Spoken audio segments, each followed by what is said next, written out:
오늘의 제목은 약한 자를 강하게 하시는 하나님이라는 제목을 가지고 여러분들과 함께 말씀을 나누고자 합니다. 말씀에 순종하는 삶을 삽시다. 사사기 강의 15번째 시간입니다. 하나님은 믿음도 약했고 용기도 없었던 기드온을 강한 용사로 만들어 가셨습니다. 오늘 본문은 하나님이 이스라엘을 구원하기 위해서 소수의 군대와 약한 지도자를 사용하셨음을 잘 보여주고 있습니다. 하나님이 어떻게 약한 자를 들어서 쓰시는지 오늘 말씀을 통해서 여러분들과 함께 말씀을 나누고자 합니다.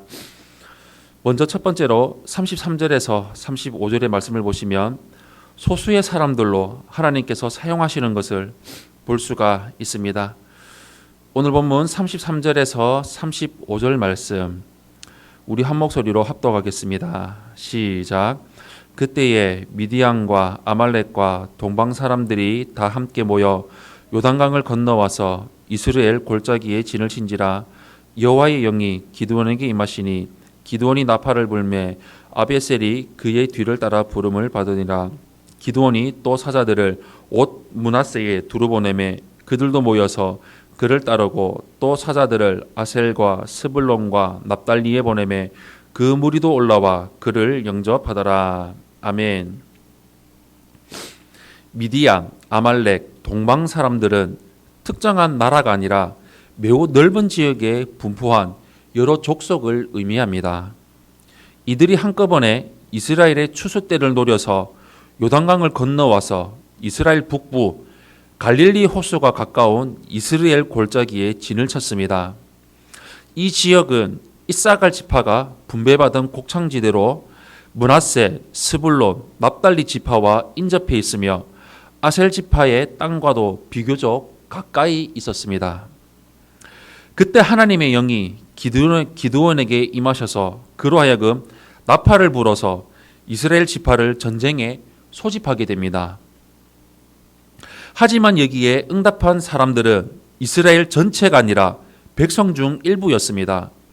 먼저 기드온이 속한 집안인 므낫세의 아비에셀 사람들이 나아오고 이후 이스라엘 골짜기와 인접한 곳에 사는 나머지 므낫세 지파와 아셀, 스불론, 납달리 지파가 응답합니다. 사실상 침공당한 지역의 지파들만 모이고 다른 지파들은 강 건너 불구경만 하는 상황입니다.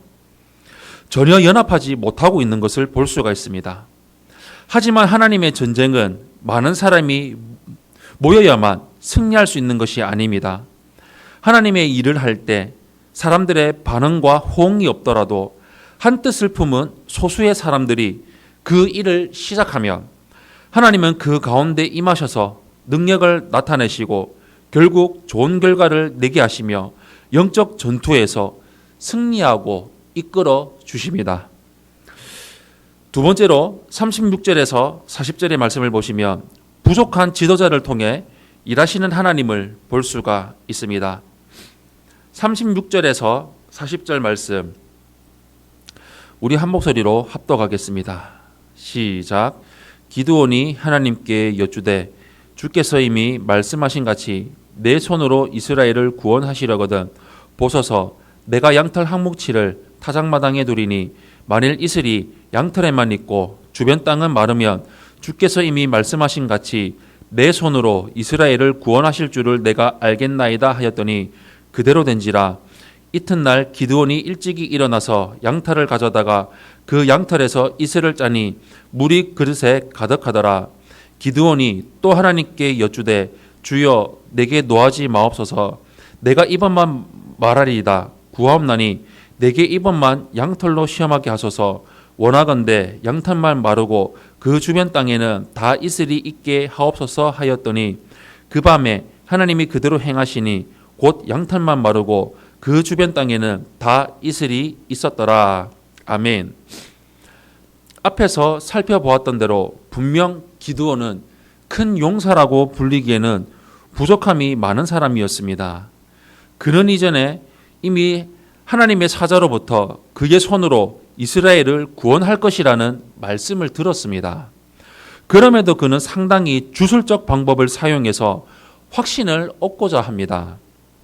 사실 그가 하나님의 사자를 만나서 말씀을 들은 것보다 더 크고 강력한 증거는 없었음에도 불구하고 기드온은 두려움을 없애기 위한 방법으로 양털 한 뭉치를 사용했습니다.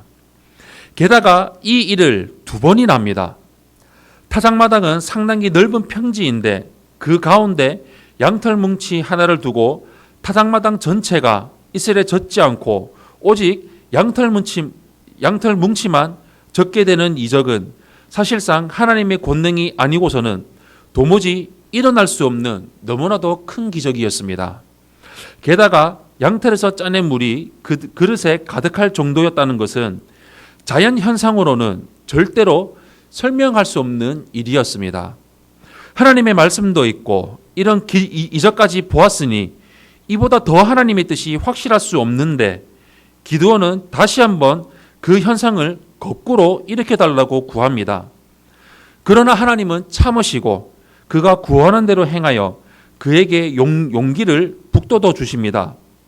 이는 하나님의 한계가 없는 사랑과 인내를 너무나도 잘 보여주고 있습니다.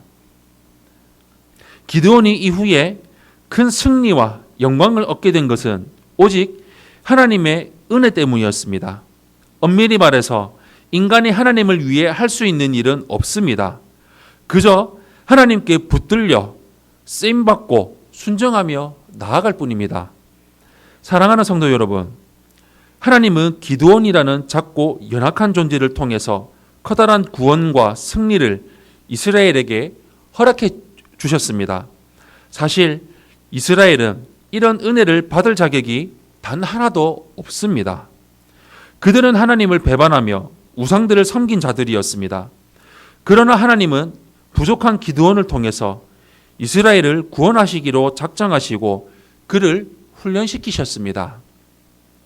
하나님이 그 나라를 확장하시는 일에 우리도 붙들려 쓰임받기를 소망합니다. 이를 온전히 바라고 겸손히 하나님께 간구하며 나아가는 삶을 우리 평생토록 구하며 말씀에 순종하는 삶을 이루며 살아가시기를 예수님 이름으로 축원합니다. 아멘.